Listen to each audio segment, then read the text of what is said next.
What's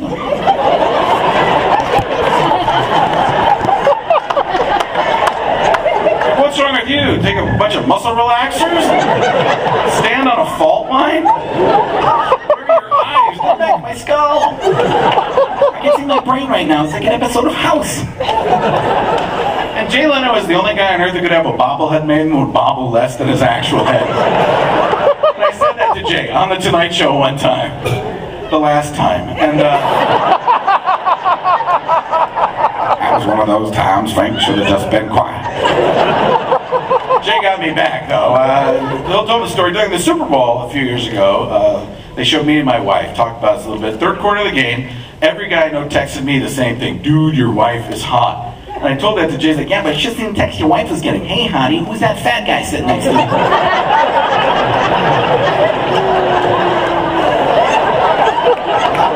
And I was like, Tucci. That's touche for the knuckleheads. Let's go to the mall and grab ourselves some Rosetta Stones.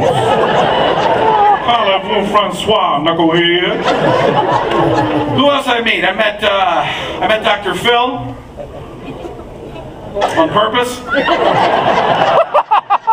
So I'll slow down and let that sink in for you. That's how you want to meet Dr. Phil, on purpose. You don't want to meet him on accident, because that means you're on TV, and your family's not going to talk to you for a while.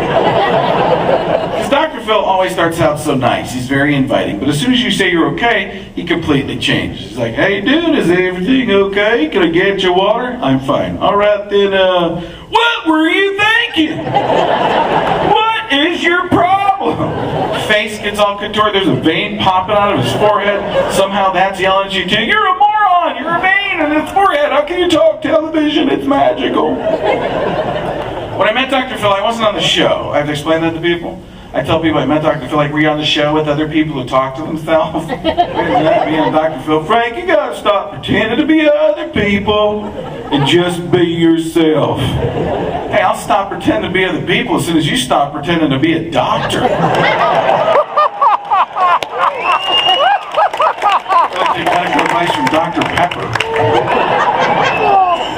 When I met Charles Barkley, or Sir Charles, as he's known throughout the knighthood, and by his dungeon master, a couple of gamers here. I believe I saw some orcs on the way in. I was able to infiltrate them, take over their castle, and hook up with some totally awesome elf chicks. If you're laughing at that, there's a pretty good possibility we'll be trading cards after the show. Gaining some valuable experience points. When I met Charles Barkley, I walked up to him and I was like, say hello to Mini-Me. And I was like, you do not sound like me at all. That's a terrible, really bad impression, Mr. Colladino. I'm like, it's Caliente. I was like, I could care less.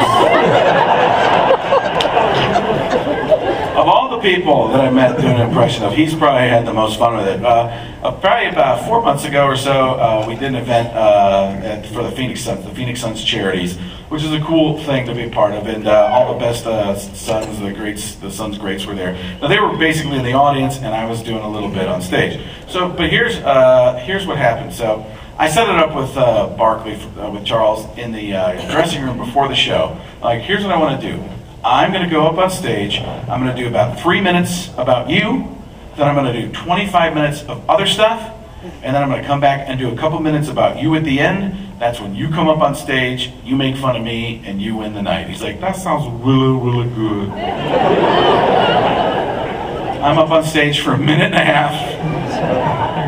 Next thing I know, he's standing next to me. And I look at him like, what are you doing up here? He's like, don't. He's like,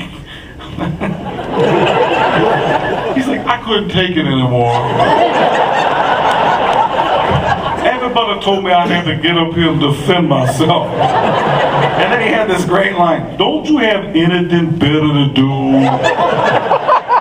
than sit around your house pretending to be me? And I looked at her and I was like, don't be ridiculous. He's like, that's ridiculous. I don't say ridiculous. I say, you just did, knucklehead. He said, that's terrible. A former athlete shouldn't say something like that. Athletically inclined. Well, that's when Frank decided to take a quick break.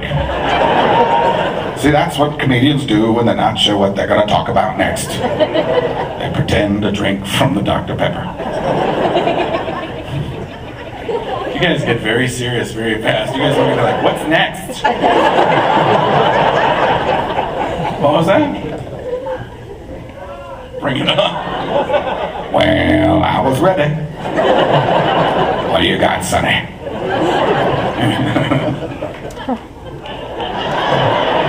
I'm not a jukebox. You can't start yelling stuff out. We'll do that at the end. If I haven't gotten to your favorites,